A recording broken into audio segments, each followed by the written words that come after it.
И да се ни качува навика, така че те са малумни.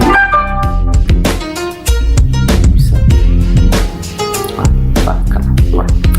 Теодор и Виктор са куци малумници и нямат акъл в главата, разбирате. Нямат акъл въртле.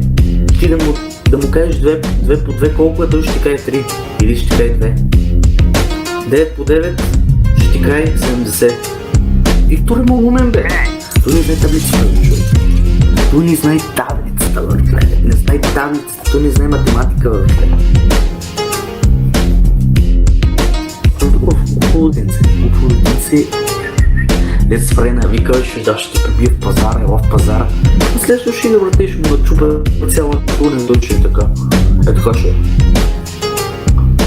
е. Тук щупени зъба, всичките зъби ще му щупени, защото те най-говорят устата му, най-говори, братле. Така че аз ще му удрам устата, Така че аз, братле, аз съм се отказал от него.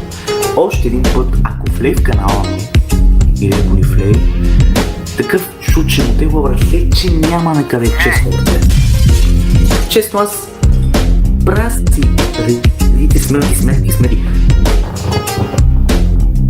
Държа се да не му обръщам внимание, да не му влизам в акъла. Ама той в един ден писва, братле. Той няма ден, който, ако влезе някой ден, дано да ни влиза никога, Боже, майчице, Боже, дано да ни влиза никога, ама ако влезе, братле, такъв бой ще е ден.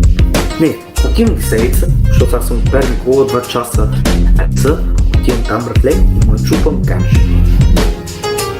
Говорил за мен лошо, за мои родини лошо. Аз съм говорил за баща му лошо, за майка му не съм казвал нищо. Ама за баща му трябва да казвам, защото вече е педерас, братле. Баща му е педерас, братле. Така че аз баща му съм му дал путката майна. Да, бъзикам се. Ама по принцип Теодор, че е делуи. Пу! Това е. Пу! Ще го усеща. Пу! Така че Теодор ми е шуя. Теодор е един бубук, така че ви знаете, аз ви го казах и проверих ви и го повторих няколко пъти.